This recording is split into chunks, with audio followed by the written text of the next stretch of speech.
Prime Minister, recently the IMF visited Curacao, and after they left, they published a report that left us a bit worried, especially for the new year 2020.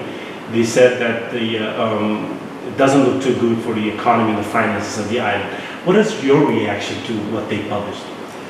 Well, on the one hand, of course, it's not something you would like to see as Prime Minister. We're working very hard as government to get the economy going again, to create employment that is sustainable. So the numbers certainly are not encouraging in that sense, but I'm glad that it was published because it's an important eye-opener for the public sector, government, but also the private sector. That we need to start investing, we need to start focusing more on exports and innovation.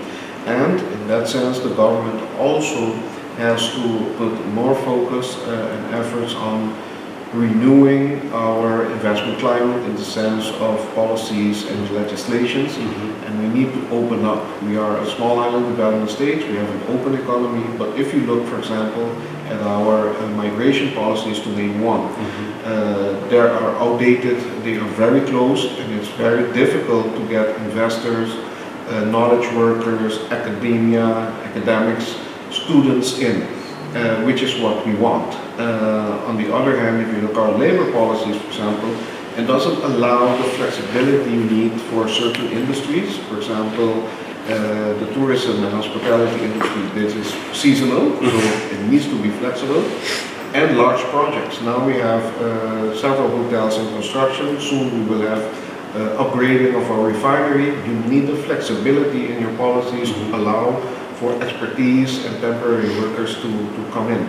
And this is again highlighted by the IMF, so I hope that is a call to action for government. We certainly heard it, and that's why now in the coming year we will be organizing, based on our growth strategy, teams together with the private sector to work on some of these policy areas long term.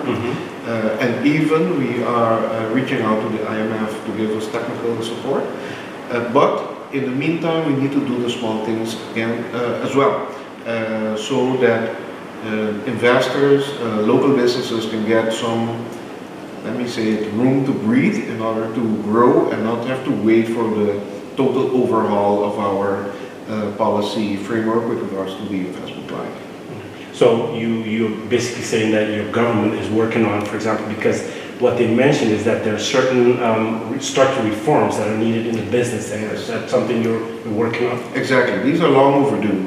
When this government came into office, we first focused on getting let's say private sector projects that are in development, that have financing, to facilitate these so we can get the economy going. And mostly focus on the tourism industry, for example, hotel or area developments like we have at the Rift, or in downtown, focusing on logistics. The refinery, of course, was a big one. Yeah.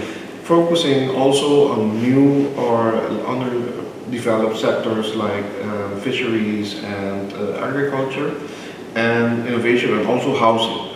Housing development, but also housing, of course, meeting the local social needs. But let's say you cannot grow the economy by doing facilitating projects and investment alone.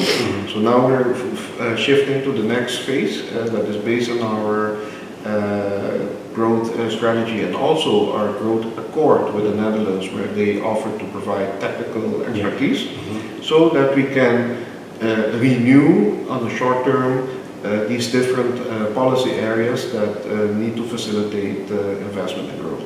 So even after this report from the IMF, you're still confident and you're still positive about the future?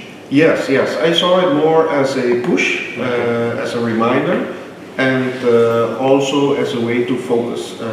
So the report, even though the numbers are not encouraging, and certainly the further contraction that they projected included a refinery that is not operational.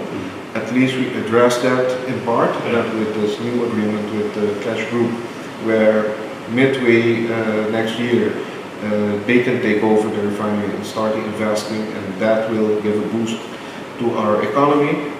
but that is not enough. So we need to work on these policies, and it's more than red tape alone. Red tape, of course, is part of it, and we are working on that. There is a team that is working on, let's say, renewing our legislation and taking away unnecessary requirements. Okay. But it will take the whole island, if I can call it that, together. It's businesses innovating, investing in their human resource, making them more agile, more productive. So I think productivity will certainly be a key issue we need to discuss with the social partners, the unions, let's say, enterprises and the government. But from the government side, we really need to focus on renewing our policies and even small steps, like I mentioned. For example, even the long-standing discussion we've had about our labor laws and the flexibility. Maybe we need to see pockets of change in these policies. What can we do to provide, on the one hand, more flexibility, on the other hand, a little bit more security for the workforce, but making business possible to grow. I think that is important for all of us, and certainly productivity. We need to become globally competitive. And you know, if I look back at the hospitality sector, I'm encouraged. Why I'm encouraged? For many years we have been saying our service is not up to par, our people are not able to provide a service or an experience that is competitive with other destinations. I see now that we are going to the right direction. Our own people providing good service, enjoying themselves in the sector, and even certain of the properties here are even getting prices for their service, and this is done by, it took time, but we're getting there. And so I'm also encouraged by small businesses. I mean, we focus a lot of times as government on the big projects and the big new investors and foreign investment, but if you look at the younger generation of entrepreneurs, they are investing. They are starting new businesses. There are even, I know one that is even buying up other businesses, and on a micro level, you do see the positive change, but on the aggregate, we are not. This is not reflected in the numbers yet. Thank you, Prime Minister. My pleasure.